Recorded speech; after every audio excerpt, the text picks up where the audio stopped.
ओम शांति। प्रातः मुरली। ओम शांति। बाप दादा 3/9/2024 के परमात्मा मधुर महावाक्य। मीठे बच्चे, तुम्हें किसी भी पतित देहधारियों से प्यार नहीं रखना है, क्योंकि तुम पावन दुनिया में जा रहे हो। एक बाप से प्यार करना है। प्रश्न है, तुम बच्चों को किस चीज़ से तंग नहीं होना है और क्यों? उत्तर है, तुम्हें अपने इस पुराने शरीर से ज़रा भी तंग नहीं होना है, क्योंकि ये शरीर बहुत वैल्यूबल है। आत्मा इस शरीर में बैठ बाप को याद करके बहुत बड़ी लॉटरी ले रही है। बाप की याद में रहेंगे तो खुशी की खुराक मिलती रहेगी। ओम शांति। मीठे मीठे रूहानी बच्चे, अब दूर देश के रहने वाले, फिर दूर देश के पैसेंजर्स हो। हम आत्माएं हैं और अभी बहुत दूर दूर जाने का पुरुषार्थ कर रही हैं। ये सिर्फ तुम बच्चे ही जानते हो कि हम आत्माएं दूर देश की रहने वाली हैं, और दूर देश में रहने वाले बाप को भी बुलाते हैं कि आकर के हमको भी वहाँ दूर देश में ले जाओ। अब दूर देश का रहने वाला बाप तुम बच्चों को वहाँ ले जाते हैं। तुम रूहानी पैसेंजर्स हो, क्योंकि इस शरीर के साथ हो ना। रूह ही ट्रैवलिंग करेगी, शरीर तो यहीं छोड़ देगी। बाकी रूह ही ट्रैवलिंग यात्रा करेगी। रूह कहाँ जाएगी? अपने रूहानी दुनिया में। यह है जिस्मानी दुनिया, वह है रूहानी दुनिया। बच्चों को बाप ने समझाया है कि अब वापस घर जाना है, जहाँ से पार्ट बजाने हैं आए हैं। ये बहुत बड़ा मांडवा अथवा स्टेज है। स्टेज पर एक्ट करके पार्ट बजाकर फिर सबको वापस जाना है। नाटक जब पूरा होगा तब तो जाएंगे ना। अभी तुम यहाँ बैठे हो, तुम्हारा राजयोग घर और राजधानी में है। ये तो पक्का याद कर लो, क्योंकि ये तो गायन है अंतमति सुगति। अभी यहाँ तुम पढ़ रहे हो, जानते हो भगवान शिव बाबा तुमको पढ़ाते हैं। भगवान तो सिवाय इस पुरुषोत्तम संगम युग के कभी पढ़ाएंगे नहीं। सारे 5000 वर्ष में निराकार भगवान बाप एक ही बार आकर पढ़ाते हैं। ये तो तुमको पक्का निश्चय है। पढ़ाई भी कितनी सहज है। अब घर जाना है। इस घर से तो सारी दुनिया का प्यार है। मुक्ति धाम में जाना तो सब चाहते हैं, परंतु उसका भी अर्थ नहीं समझते। मनुष्यों की बुद्धि इस समय कैसी है और तुम्हारी बुद्धि अभी कैसी बनी है, कितना फ़र्क है। तुम्हारी है स्वच्छ बुद्धि नंबरवार पुरुषार्थ अनुसार। सारे विश्व के आदि मध्य अंत का नॉलेज तुमको अच्छी तरह है। तुम्हारे दिल में यह है कि हमको अब पुरुषार्थ कर नर से नारायण जरूर बनना है।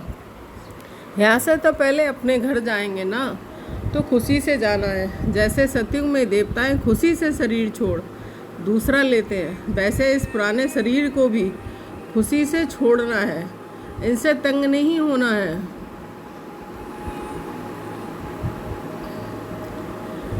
क्योंकि ये बहुत वैल्यूएबल शरीर है। इस शरीर के द्वारा ही आत्मा को बाप से लॉटरी मिलती है। हम जब तक पवित्र नहीं बने हैं तो घर जा नहीं सकेंगे। बाप को याद करते रहेंगे, तभी इस योग बल से पापों का बोझा उतरेगा, नहीं तो बहुत सज़ा खानी पड़ेगी। पवित्र तो ज़रूर बनना है। लौकिक संबंध में भी कई बच्चे कोई गंदा पतित काम करते हैं तो बाप गुस्से में आकर लाठी भी मार देते हैं, क्योंकि बेकायदे पतित बनते हैं। किसके साथ भी बेकायदे प्यार रखते हैं तो भी माँ बाप को अच्छा नहीं लगता है। ये बेहद का बाप फिर कहते हैं कि तुम बच्चों को यहाँ तो रहना नहीं है, अभी तुमको जाना है नई दुनिया में। वहाँ बेकारी पतित कोई होता नहीं है। एक ही पतित पावन बाप आकर ऐसा पावन तुमको बनाते हैं। बाप खुद कहते हैं कि हमारा जन्म दिव्य और अलौकिक है, और कोई भी आत्मा मेरे समान शरीर में प्रवेश कर नहीं सकती। भल धर्म स्थापक जो आते हैं उनकी आत्मा भी प्रवेश करती है, परंतु वह बात ही अलग है। हम तो आते ही हैं सबको वापस ले जाने के लिए। वह तो ऊपर से उतरते हैं नीचे अपना पार्ट बजाने। हम तो सबको ले जाते हैं, फिर बतलाते हैं कि तुम कैसे पहले नई दुनिया में उतरेंगे। उस नई दुनिया सतयुग में बगला कोई भी होता नहीं है। बाप तो आते ही हैं बगलों के बीच, फिर तुमको हंस बनाते हैं। तुम अब हंस बने हो, मोती ही चुनते हो। सतयुग में तुमको ये रतन नहीं मिलेंगे। यहाँ तुम ये ज्ञान रतन चुनकर हंस बनते हो। बगले से तुम हंस कैसे बनते हो ये बाप बैठ समझाते हैं। अभी तुमको हंस बनाते हैं। देवताओं को हंस असुरों का बगला कहेंगे। अभी तुम किचड़ा छुड़ाए मोती चुंगाते हो। तुमको ही पद्मा पदम भागशाली कहते हैं। तुम्हारे पैर में छापा लगता है पद्मों का। शिव बाबा को तो पाँव है नहीं जो पद्म हो सके। वह तो तुमको पद्मा पद्म भाग्यशाली बनाते हैं। बाप कहते हैं मैं तुमको विश्व का मालिक बनाने आया हूँ। ये सब बातें अच्छी रीति समझने की हैं। मनुष्य ये तो समझते हैं ना, स्वर्ग था, परंतु कब था, फिर कैसे होगा, ये पता नहीं है। तुम बच्चे अभी रोशनी में आए हो, ये सब है अंधेरे में। ये लक्ष्मी नारायण विश्व के मालिक कब कैसे बने, ये पता ही नहीं। 5000 वर्ष की बात है। बाप बैठकर समझाते हैं। जैसे तुम आते हो पाठ बजाने, वैसे मैं भी आता हूँ। तुम निमंत्रण देके बुलाते हो, हे बाबा हम पतितों को आकर पावन बनाओ। और किसको भी ऐसे कभी नहीं कहेंगे। अपने धर्म स्थापक को भी ऐसे नहीं कहेंगे कि आकर सबको पावन बनाओ। क्राइस्ट अथवा बुद्ध को थोड़े ही पतित पावन कहेंगे। गुरु वह जो सद्गति करे। वह तो आते हैं उनके पिछाड़ी। सबको नीचे उतारना है। यहाँ से वापस जाने का रास्ता बतलाने वाला, सर्व का सद्गति करने वाला अकाल मूर्त एक ही बाप है। वास्तव में सद्गुरु अक्षर ही राइट है। तुम सबसे राइट अक्षर फिर भी सिख लोग बोलते हैं, बड़ी बड़ी आवाज़ से कहते हैं सतगुरु अकाल। बड़ी ज़ोर से धुन लगाते हैं, सतगुरु अकाल मूर्त कहते हैं। मूर्त ही नहीं हो तो वह फिर सतगुरु कैसे बनेंगे, सदगति कैसे देंगे।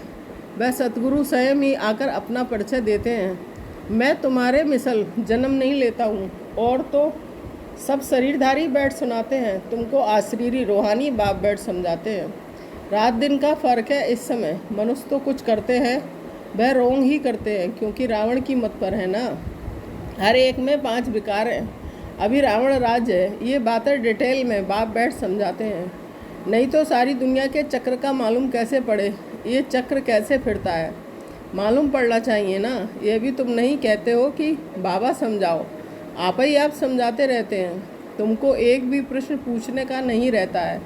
भगवान तो बाप है। बाप का काम है सब कुछ आप ही सुनाना, आप ही सब कुछ करना। बच्चों को स्कूल में बाप आप ही बिठाते हैं, नौकरी पर लगाते हैं, फिर उनको कहते हैं कि 60 वर्ष बाद ये सब छोड़ भगवान का भजन करना है, वेद शास्त्र आदि पढ़ना, पूजा करना। तुम आधा कल्प पुजारी बने, फिर आधा कल्प के लिए पूज्य बनते हो। पवित्र कैसे बने, उसके लिए कितना सहज समझाया जाता है। फिर भक्ति बिल्कुल छूट जाती है। वह सब भक्ति कर रहे हैं, तुम ज्ञान ले रहे हो। वह रात में है, तुम दिन में जाते हो, अर्थात स्वर्ग में।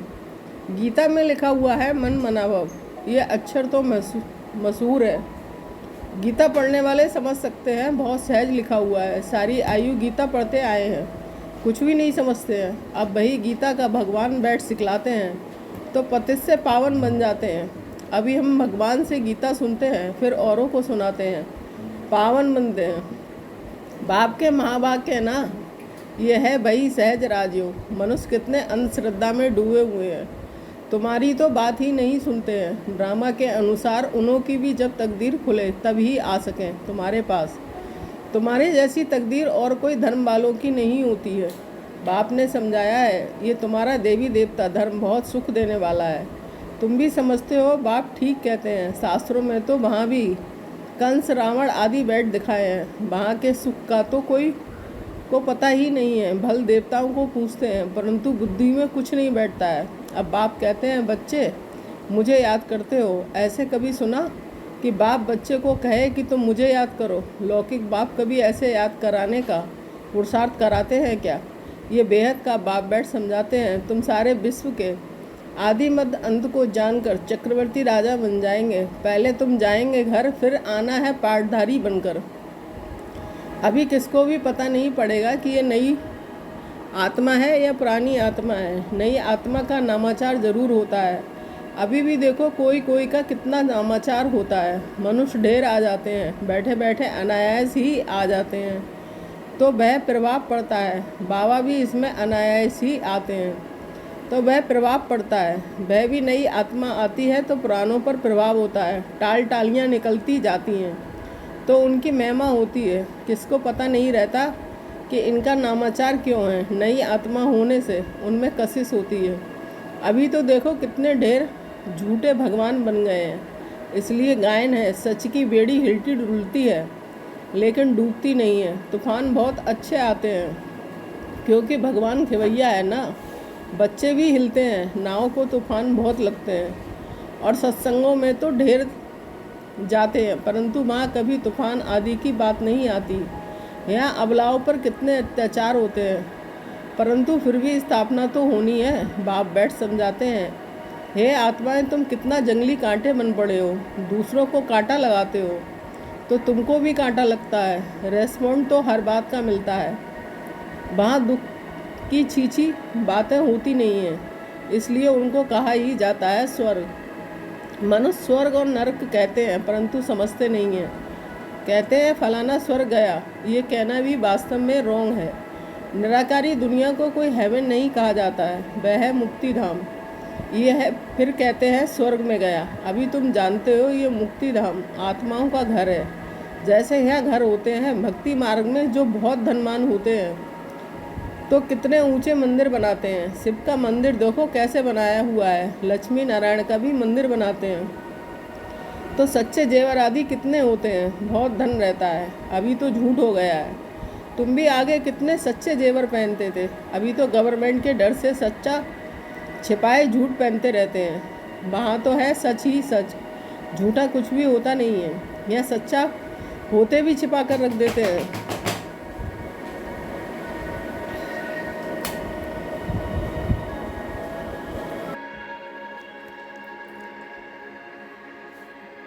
वहाँ तो है ही स्वर्ग, तुमको सब कुछ नया मिलेगा। नई दुनिया में सब कुछ नया आकिचार अथाह धन था। अभी तो देखो हर एक चीज़ कितनी महंगी हो गई है। अभी तुम बच्चों को मूल वतन से लेकर सब राज समझाया है। मूल वतन का राज बाप बगैर कौन समझाएंगे। तुमको भी फिर टीचर बनना है। गृहस्थ व्यवहार में भी भल रहो, कमल फूल समान पवित्र रहो। औरों को भी आप समान बनाएंगे तो बहुत ऊंच पद पा सकते हैं। यहाँ रहने वालों से भी वह ऊंच पद पा सकते हैं। नंबर बार तो है ही, बाहर में रहते हुए भी विजय माला में पिरो सकते हैं। हफ्ते का कोर्स ले, फिर भल विलायत में जाएं। बाप कहाँ भी जाएं, सारी दुनिया को भी मैसेज मिलना है। बाप आए हैं, सिर्फ कहते हैं मामे कम याद करो। वह बाप ही लिबरेटर है, गाइड है। वहाँ तुम जाएंगे तो अखबार में भी बहुत नाम हो जाएगा, दूसरों को भी ये बहुत सहज बात लगेगी। आत्मा और शरीर दो चीज़ हैं। आत्मा में ही मन बुद्धि है, शरीर तो जड़ है। पाठधारी आत्मा बनती है। खूबी वाली चीज़ आत्मा है। तो अब बाप को याद करना है। यहाँ रहने वाले इतना याद नहीं करते हैं जितना बाहर वाले करते हैं। जो बहुत याद करते हैं और आप समान बनाते रहते हैं, कांटों को फूल बनाते रहते हैं, वह ऊंच पद पाते हैं। तुम समझते हो पहले हम भी कांटे थे, अब बाप ने ऑर्डिनेंस निकाला है, काम महाशत्रु है, इन पर जीत पाने के लिए तुम जगत जीत बन जाएंगे। परंतु लिखत से कोई समझते थोड़ा ही हैं। अभी बाप ने समझाया है। अच्छा, मीठे मीठे सिकीले बच्चों के प्रति माता पिता बाप दादा का याद प्यार और गुड मॉर्निंग। रूहानी बाप की रूहानी बच्चों को नमस्ते। धारणा के लिए मुख्य सार 1 पॉइंट। सदा ज्ञान रतन चुनने वाला हंस बनना है, मोती ही चुगने हैं। किचड़ा छोड़ देना है हर कदम में। पद्मों की कमाई जमा कर पद्मा पदम भागशाली बनना है। 2 पॉइंट। ऊंच पद पाने के लिए टीचर बनकर बहुतों की सेवा करनी है। कमल फूल समान पवित्र रहे, आप समान बनाना है। कांटों को फूल बनाना है। वरदान, तेरे मेरे की हलचल को समाप्त कर रहम की भावना इमर्ज करने वाले मर्सीफुल भव। समय प्रति समय कितनी आत्माएं दुख की लहर में आती हैं। प्रकृति की थोड़ी भी हलचल होती है, आपदाएं आती हैं तो अनेक आत्माएं तड़पती हैं, मर्सी रहम मांगती हैं। तो ऐसी आत्माओं की पुकार सुन रहम की भावना इमर्ज करो। पूज्य स्वरूप मर्सीफुल का धारण करो। स्वयं को संपन्न बना लो तो ये दुख की दुनिया संपन्न हो जाए। अभी परिवर्तन के शुभ भावना की लहर तीव्र गति से फैलाओ तो तेरे मेरे की हलचल समाप्त हो जाएगी। व्यर्थ संकल्पों की हथौड़ी से समस्या के पत्थर को तोड़ने के बजाय हाई जंप दे समस्या रूपी पहाड़ को पार करने वाले बनो। ओम शांति।